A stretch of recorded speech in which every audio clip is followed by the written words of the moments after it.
গতকাল আমরা কলকাতায় প্রদেশ কংগ্রেসের নেতৃত্বে যারা আছে তাদের সঙ্গে আগামী যে পশ্চিমবঙ্গে উপনির্বাচন হতে চলেছে সেই বিষয়ে আমরা আলোচনা করেছি এবং গতকাল প্রেস কনফারেন্স করে আমরা বলেছি যে গতকালের আলোচনায় যে সমস্ত কংগ্রেসের নেতৃত্ব ছিলেন তাদের একটা বড় অংশের মত ছিল ভবানীপুরে কংগ্রেসের প্রার্থী দেওয়ার, প্রতিদ্বন্দ্বিতা করবার। আরেকটা অংশের মত ছিল ভবানীপুরের উপনির্বাচনের কংগ্রেসের প্রার্থী না দেওয়া। স্বাভাবিকভাবেই প্রদেশ সভাপতি হিসাবে আমার মনে হয়েছিল যে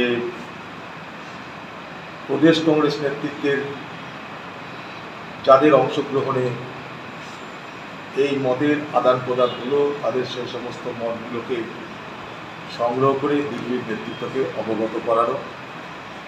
এবং কালকে আমি প্রেস কনফারেন্স এটাও বলেছিলাম যে দিল্লির নেতৃত্বকে আমরা বলবো যে আপনারা চূড়ান্ত সিদ্ধান্ত নেবেন,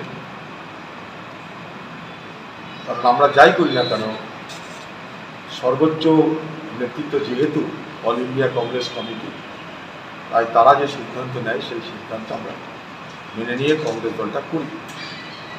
সেই মোতাবেক অল ইন্ডিয়া কংগ্রেস কমিটির কাছে বিস্তারিত আমি তথ্য সমেত সকলের মতামত জানানোর পর অল ইন্ডিয়া কংগ্রেস কমিটির পক্ষ থেকে আমাকে জানানো হয়েছে যে উপনির্বাচনে কংগ্রেস ভবানীপুরে প্রার্থী দেবে না, অর্থাৎ উপনির্বাচনে কংগ্রেস ভবানীপুরে মমতা ব্যানার্জির বিরুদ্ধে লড়বে না। কারণ জাতীয় কংগ্রেসের বক্তব্য মমতা ব্যানার্জির বিরুদ্ধে প্রার্থী দিয়ে আমরা কোনোভাবেই বিজেপিকে সহযোগিতা করবার ব্যবস্থা করব না। কারণ মমতা ব্যানার্জির বিরুদ্ধে প্রার্থী দেওয়া মানে অল্প হলেও পরোক্ষে হলেও বিজেপিকে সহযোগিতা করা। সেই জায়গাটায় কংগ্রেস সর্বোচ্চ নেতৃত্ব সিদ্ধান্ত নিয়েছে যে কংগ্রেসের কোনো প্রার্থী যেন ভবানীপুরে প্রতিদ্বন্দ্বিতা না করে। সেই সংবাদটাই আপনাদের মাধ্যমে আমরা জানানোর সিদ্ধান্ত নিলাম। কারণ গতকালই আমি প্রেস কনফারেন্স করে বলেছিলাম যে দিল্লির নেতৃত্ব তারা যা জানাবে, তারা যা সিদ্ধান্ত নেবে আমরা তাই অনুসরণ করি। দিল্লির নেতৃত্বের সিদ্ধান্ত এটা, তাই সেই সিদ্ধান্ত মোতাবেক জাতীয় কংগ্রেসের পক্ষ থেকে ভবানীপুর উপনির্বাচনে মমতা ব্যানার্জির বিরুদ্ধে কোনো কংগ্রেসের প্রার্থী প্রতিদ্বন্দ্বিতা করছে না।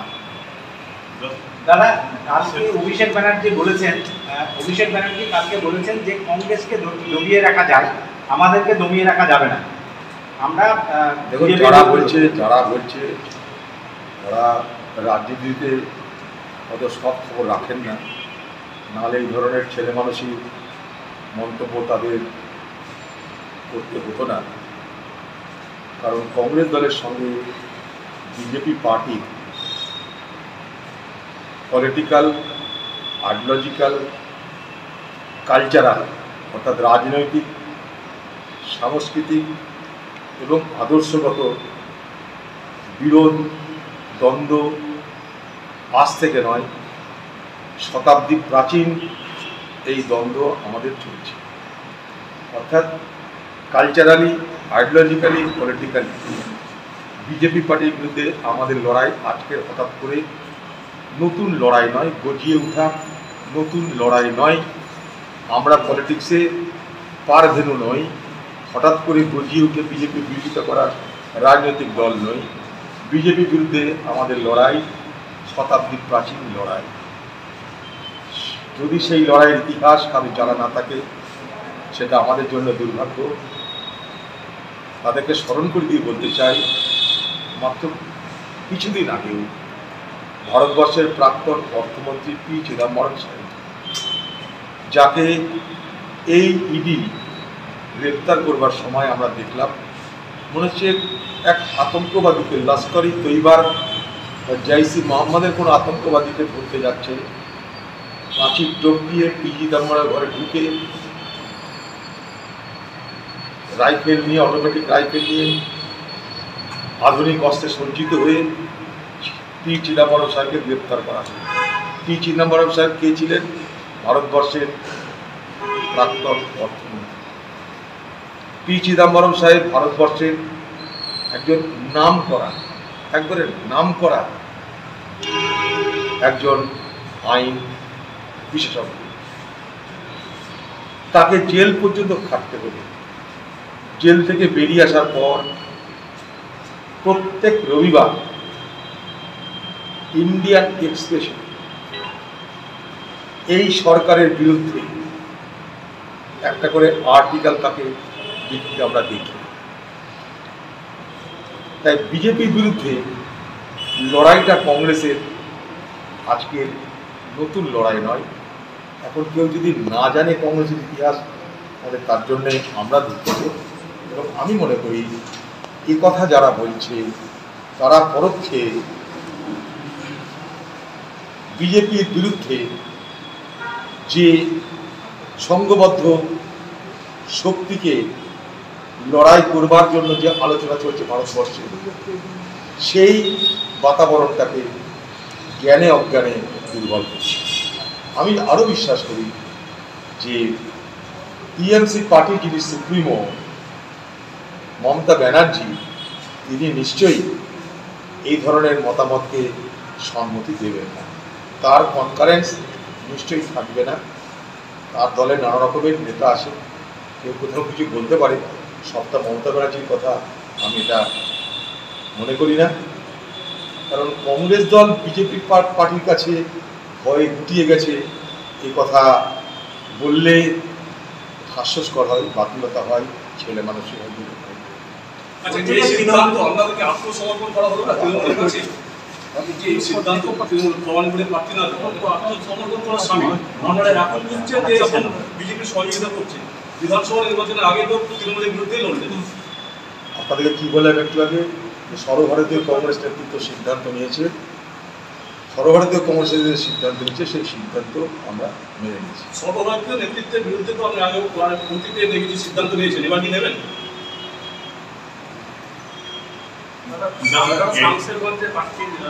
শামসেরগঞ্জে আমাদের দুর্ভাগ্যের, শামসেরগঞ্জে আমাদের যে প্রার্থী ছিল, যে প্রার্থীর সঙ্গে আলোচনা করে আমরা তার পক্ষ নিয়েছিলাম, যে শতপ্রবৃত্ত হয়ে কংগ্রেস দলের পক্ষে নমিনেশন শুধু ফাইল করা নয়, সেই প্রার্থী কংগ্রেস দলের হয়ে ভীষণভাবে প্রচারে লেগে যাচ্ছে। সেই সময় 13 তারিখে প্রথমে ভোটের কথা বলা হয়েছিল, ঈদের কারণে 13 তারিখটাকে পিছিয়ে দিয়ে 16 তারিখ করা হয়। তারপর কোভিডের কারণে আরও পিছিয়ে যায় অনির্দিষ্টকালের জন্য। পিছিয়ে গেলেও সেই প্রার্থী তার মতো করে প্রচার করত। হঠাৎ করে যখন সময় এলো, তখন সে বলছে যে আমি এখন দাঁড়াবো না, আমার ব্যবসার ক্ষতি হবে। এটা আমাদের জন্য দুর্ভাগ্য, এটুকু বলতে পারি, খুবই দুর্ভাগ্য। কারণ এই আসনটা আমরা লড়তে চেয়েছিলাম এবং এখানটা আমরা খুব আশাবাদী ছিলাম, এটুকু বলতে পারি। অজিতদা, অভিষেক ব্যানার্জি তৃণমূলের সর্বভারতীয় সাধারণ সম্পাদক হিসাবে দাবি করেছেন 25 থেকে 28 জন বিজেপি বিধায়ক রয়েছেন তাদের সঙ্গে যোগাযোগ করছেন এবং তাদেরকে পদত্যাগ করিয়ে তৃণমূলে যোগ দেওয়া হচ্ছে। মানে মুকুল্লায়ের ক্ষেত্রে আলাদা হচ্ছে কেন, কি বলে? দেখুন, এই পশ্চিমবঙ্গে আমরা বারবার অভিযোগ করেছি এই সরকারি দলের বিরুদ্ধে যে যারা দল ভাঙানোর রাজনীতি করেছে, কোচিং পলিটিক্স করা হয়েছে, এটা আমরা বারবার বলেছি। কারণ আমরা তার শিকার। কংগ্রেসের দল বিধায়ক ভাঙিয়ে এই রাজ্যে আমরা দেখেছি কংগ্রেস দলকে দুর্বল করা হয়েছে। তখনও আমরা বলেছিলাম যে কেউ যদি শতপবিত্র হয়ে কংগ্রেস দল ছেড়ে যেতে চায়, যেতে পারে, তার নির্বাচন করা হোক। স্পিকারের কাছে বলেছি, সরকারের কাছে বলেছি। সেদিন কিন্তু এইসব কথার কেউ গুরুত্ব দেয়নি। তাই মমতা ব্যানার্জির নামে জয়ধ্বনি দিয়েছে যারা কংগ্রেস দল থেকে বেরিয়ে গিয়ে। শেষ দিন পর্যন্ত তাদের পকেটে কিন্তু কংগ্রেসের সিম্বল করা ছিল। তাই কংগ্রেসের সিম্বল পকেটে থাকা অবস্থায় তৃণমূলের জয়ধ্বনি দিতে আমরা এই রাজ্যে দেখতে অভ্যস্ত। এই পোচিং পলিটিক্স আমরা বরাবর বিরোধিতা করেছি, চোরাশিকারী রাজনীতিকে আমরা বরাবর বিরোধিতা করেছি। এখন যারা নীতিবাক্যের কথা বলছে, আমি তাদেরকে সাধুবাদ জানাচ্ছি যদি এটা বাস্তবে প্রয়োগ হয়। কারণ এখনও দেখতে পাচ্ছি যে বিজেপির এমএলএরা পকেটে পদ্মফুল নিয়ে তারা তৃণমূলের জোড়া ফুলের হয়ে স্লোগান দিচ্ছে। পকেটে পদ্মফুল, মুখে জোড়া ফুল, সে ট্র্যাডিশন, সেই ঐতিহ্য আজও চলছে। তাই যদি তাদের মধ্যে শুভবুদ্ধির উদয় হয়, যদি তারা মনে করে যে হ্যাঁ এটা করা উচিত, কোনো দল থেকে এলে তাকে নির্বাচনে জয়ী হয়ে আসতে হবে, ইস্তফা দিয়ে আসতে হবে, যোগদান করা নয়। কারণ তারাই পতাকা ধরাচ্ছে। পতাকা ধরানোর সময় তাদের এসব কথা মনে থাকছে না। পতাকা ধরানোর আগে তাদের ইস্তফা দিয়ে পতাকা ধরা উচিত ছিল। তাই স্বাভাবিকভাবে এটা যদি হয়, এবং আমি বলবো এটা সারা ভারতবর্ষে হওয়া উচিত, কারণ কোচিং পলিটিক্স, দল ভাঙানোর রাজনীতি ভারতবর্ষের গণতন্ত্রকে দুর্বল করবে। আজকে বামফ্রন্ট সিদ্ধান্ত নিয়েছে যে যদি কংগ্রেস প্রার্থী না দেয় তারা বামফ্রন্ট প্রার্থী দেবে, লড়তে পারে। তা বললে কংগ্রেসের এই ভবানীপুর কেন্দ্রে, আমি তো বলে দিলাম কংগ্রেস দলের সর্বোচ্চ নেতৃত্বের সিদ্ধান্ত, ভবানীপুরে মমতা ব্যানার্জির বিরুদ্ধে কংগ্রেস কোনো প্রার্থী দেবে না, কোনো প্রার্থী দেবে না, কিন্তু কংগ্রেস প্রচার করবে না, কংগ্রেস প্রচার করবে না মমতা ব্যানার্জির বিরুদ্ধে ভবানীপুর। তাহলে কি বামফ্রন্টকে সমর্থন করবে না? তাহলে জোর প্রচার করবে না মমতা ব্যানার্জির বিরুদ্ধে, সমর্থন অসমর্থন না, মমতা ব্যানার্জির বিরুদ্ধে আমরা প্রচার করবো না। দাদা শামসেরগঞ্জের ক্ষেত্রে দেখবেন ওই তো লোকালই হবে। দাদা, পুজোর অনুদান ঘোষণা নিয়ে কিছু নির্বাচন কমিশনকে অভিযোগ জানাতে চলেছে বিজেপি, নালিশ করেছে নির্বাচন বিধি ভঙ্গের জন্য। করতেই পারে যে কোনো দল। আমরা যখন নির্বাচন করছি তখন নির্বাচন কমিশনের মডেল কোড অফ কন্ডাক্টের অধীনে নির্বাচন করছি, যে কেউ অভিযোগ জানাতেই পারে, তাতে আমাদের আপত্তির কিছু নেই। নির্বাচন কমিশন বিচার করবে। এই পঞ্চায়েত আদালতেও বিজেপি যেতে পারে, আদালত সকলের জন্য দরজা খোলা আছে, যেতেই পারে। প্রত্যেকটা পার্টির যারা ভারতবর্ষে নির্বাচন অংশগ্রহণ করে তাদের সেই গণতান্ত্রিক অধিকার, সেই স্বাধীন অধিকার তাদের আছে। দাদা, এই কমিটিগুলিতে 50,000 টাকা দেওয়ার আপনি সমর্থন করছেন? এই কমিটিগুলিতে, পুজো কমিটিগুলিতে 50,000 টাকা, দেখুন রেওয়াজ হয়ে গেছে এখন। আমি যদি বলি না দেওয়া উচিত না, তখন যারা পুজো করে তারা দুঃখ করে, কোনো দরকার নেই। আমাদের দেখতে হবে একটা জিনিস, যে দেশের বা রাজ্যের আর্থিক সমৃদ্ধি আরও হওয়া দরকার, এটুকু নিশ্চয় দেখব। এবং এর আগেও আমি কথা বলেছি যে আমার আয় অনুযায়ী ব্যয় হলে আমাদের আর্থিক ব্যবস্থা আরও স্থিতিশীল হবে। পশ্চিমবঙ্গের আর্থিক অবস্থার পরিপ্রেক্ষিতে সরকারকে সিদ্ধান্ত নিতে হবে যে পুজো কমিটিকে চাঁদা দেবে কি দেবে না। কিন্তু পুজো কমিটিগুলোর চাঁদা দেওয়ার আমি বিরোধিতা করছি না, কারণ পুজো কমিটিগুলোর সেই চাঁদা পাওয়ার অপেক্ষায় আছে, তারা বড় করে পুজো করবে। তা সেই চাঁদা আমি বিরোধিতা করতে যাবো না, আমি বিরোধিতা করতে পারবো। কংগ্রেস কর্মীরা কাকে ভোট, ভবানীপুরের কংগ্রেস কর্মীদের কাকে ভোট দিতে আপনারা বলবেন? একটা তো ওরা তো তাকিয়ে থাকবে দলের দলীয়, বলে দেবো আপনাকে, আমাদের কর্মীদেরকে বলে দেবো। শুভেন্দু অধিকারীকে হঠাৎ সবকিছু ছাড় দিয়ে দেবে, এই শুভেন্দু অধিকারীর জন্য এইসব রক্ষা ব্যবস্থা কেন, কি মনে হয়? দেখুন, শুভেন্দু অধিকারীকে ছাড় দিয়েছে হাইকোর্ট, হাইকোর্টের বিচারপতিরা। হাইকোর্টের বিচারপতিদের সিদ্ধান্তকে মেনে নেওয়া উচিত বলে আমরা মনে করি। যদি হাইকোর্টের বিচারপতির সিদ্ধান্ত আমাদের পছন্দ না হয়, তাহলে হাইকোর্টের উপরে সুপ্রিম কোর্ট আছে, সেখানে যাওয়া যেতে পারে। কিন্তু হাইকোর্টের বিচারপতিদের সিদ্ধান্তকে আমরা সংবাদ মাধ্যমে বলে সমালোচনা করতে পারি। এক, 2 নম্বর, হাইকোর্টের বিচারপতিদের কাছে যে তথ্য সরবরাহ করা হয়েছে তার মধ্যে কোনো গলত আছে কিনা সেটা তো দেখা দরকার। লিগাল ইনফরমিটিস আছে কিনা সেটাও দেখা দরকার। নাহলে হাইকোর্ট এরকম রিয়াকশন করলো কেন? এটা তো দেখা, এটা তো একটা সরকারের ব্যর্থতা হতে পারে, বা যাদেরকে দায়িত্ব দেওয়া হয়েছে আইনজীবীদের ব্যর্থতা হতে পারে। তো স্বাভাবিকভাবেই সেগুলো না জেনে আমরা কিছু বলতে পারি না। বিচারপতিদের সিদ্ধান্তকে মাথায় নিয়েই আমাদের চলতে হয়। সিদ্ধান্ত বিচারপতিদের পছন্দ না হলে উচ্চতর থেকে উচ্চতম আদালতে আমাদের যাওয়ার ব্যবস্থা ভারতবর্ষের সংবিধান আছে, সেটা করা যেতে পারে। বললাম তো খুব দুর্ভাগ্যে রানীনগরে আমরা মুখ্যমন্ত্রী চিঠি দিয়েছি। দেখো, রানীনগরে কিছু মহিলা তারা আমাকে একদিন রাত্রে কাঁদতে কাঁদতে বলছে যে আমাদের বাড়ি 5 ঘন্টা ধরে লুট হলো, লুটের মাল ট্রাক্টরে চাপিয়ে দিনের বেলায় নিয়ে গেল, পুলিশ দাঁড়িয়ে থাকলো, বাড়ির গ্রিলটা খুলে নিল, মাছ উঠিয়ে নিল, এবার আমাদেরকে তাড়িয়ে দিচ্ছে, আমাদেরকে বাঁচানো।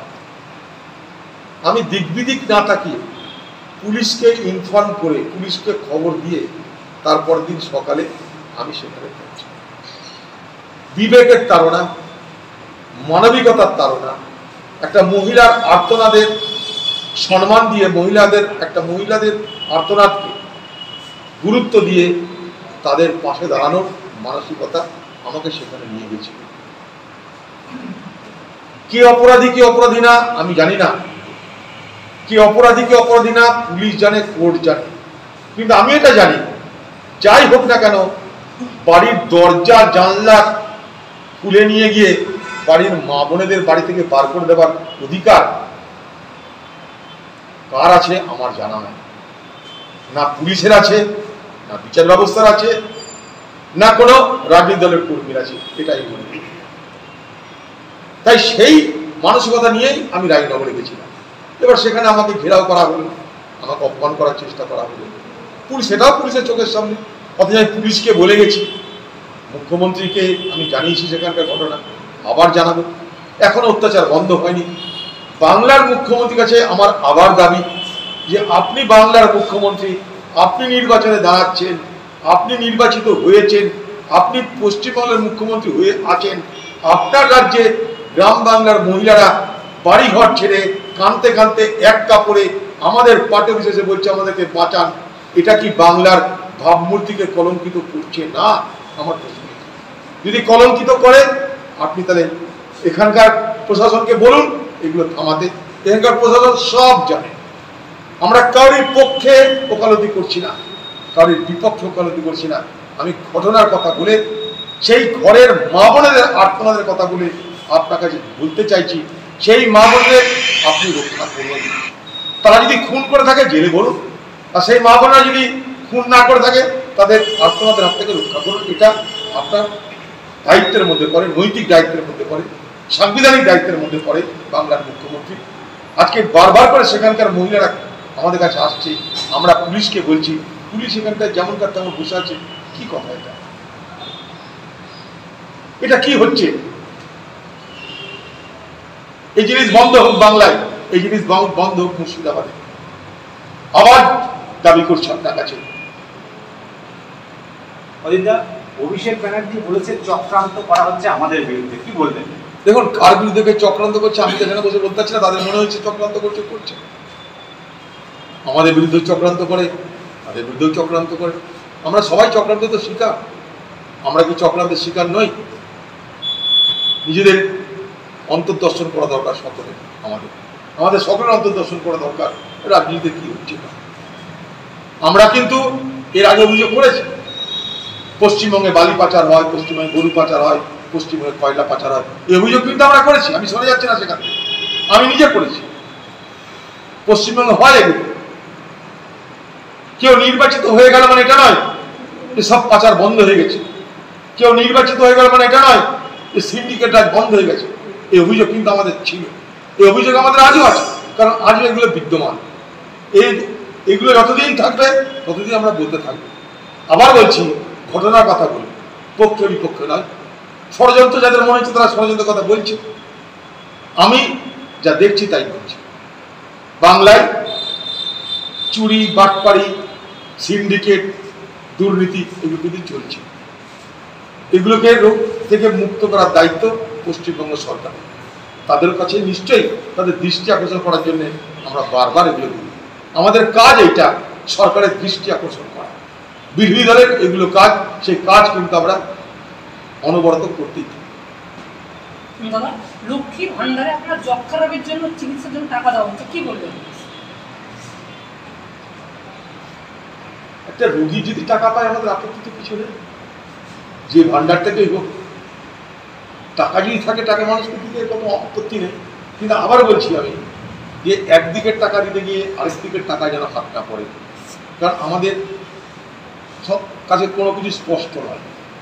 টাকা কোত্থেকে আসছে, কিভাবে আসছে, বাজেটে এলো কিনা, নিয়ম মেনে হচ্ছে কিনা, আমরা কিছুই জানি না।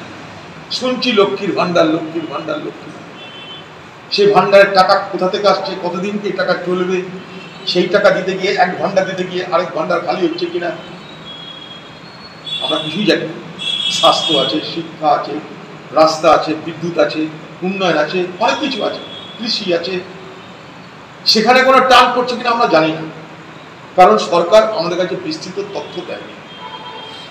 আমরা লক্ষ্মীর ভান্ডারের বিরোধিতা করতে বসিনি এখানটায়। 500 টাকা কেন, আমাদের তো দাবি ন্যূনতম সহযোগিতা, আর্থিক সহযোগিতা মানুষের করা হোক, যেটা রাহুল গান্ধীর স্বপ্ন। ন্যায় প্রকল্প, ন্যূনতম আয় প্রকল্প, মিনিমাম ইনকাম প্রোগ্রাম, এটা কংগ্রেস দলের স্লোগান। আমরা যেখানে ক্ষমতায় সেখানে আমরা ন্যূনতম আয় প্রকল্প চালু করেছি। ছত্তিশগড়ের কৃষকদের জন্য প্রতি মাসে 6,500 টাকা করে, এই 5,900 টাকা মতন করে সেখানে ন্যূনতম আয় প্রকল্পে টাকা দেওয়া হয়। তা আমরা তো চাইছি গরিব মানুষ যারা, তাদেরকে ন্যূনতম আয়ের ব্যবস্থা করা হোক। 500 টাকায় কী হবে মানুষ জানি না, কিন্তু 500 টাকা যদি মানুষ খুশি হয় হোক। কিন্তু সেই খুশি করতে গিয়ে আমার অন্য জায়গা থেকে আমার টান পড়ছে কিনা, অন্য ভাড়ার সংকটে পড়ছে কিনা সেটা দেখা দরকার। পাশাপাশি এ রাজ্যের রিসোর্সটা কি, আয়ের ক্ষেত্রগুলো কি, এগুলো আমাদের কাছে স্পষ্ট।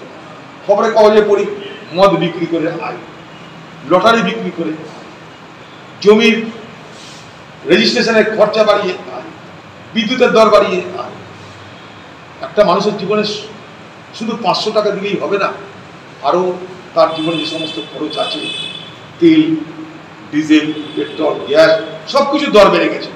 তাই সব জায়গাতেই তাহলে রাজ্য সরকারকে এগিয়ে আসা দরকার। শুধু 500 টাকা দিলেই সব সমস্যার সমাধান হয় না, কিন্তু তবুও কিছুটা মানুষের লাভ হয়তো হবে। তার জন্য মানুষ লাইনে দাঁড়াচ্ছে। মানুষ যদি উপকৃত হয় আমরা খুশি হব। আমরা মানুষকে সাহায্য করছি। হ্যাঁ ভাই, 500 টাকা যদি পান, চলুন লাইনে দাঁড়াবেন, আমরা সহযোগিতা করব। দাদা, মুর্শিদাবাদ জেলা জুড়ে কোড অফ কন্ডাক্ট, অথচ ভবানীপুরে শুধু কোড অফ কন্ডাক্ট, কি বলবেন? দেখুন, আবার বলছি, নির্বাচন কমিশনের মডেল কোড অফ কন্ডাক্ট আমাদের সকলকে মানতে হবে। এখানে যখন শামসেরগঞ্জে নির্বাচন, তখন গোটা মুর্শিদাবাদের কোড অফ কন্ডাক্ট, আর ভবানীপুরের নির্বাচনে শুধু ভবানীপুরের কোড অফ কন্ডাক্ট হলে প্রশ্নতে উঠবে। এগুলো নির্বাচন কমিশনকে দেখার দায়িত্ব তারা দেবে। ভবানীপুরের 5 দিন ওটা একটু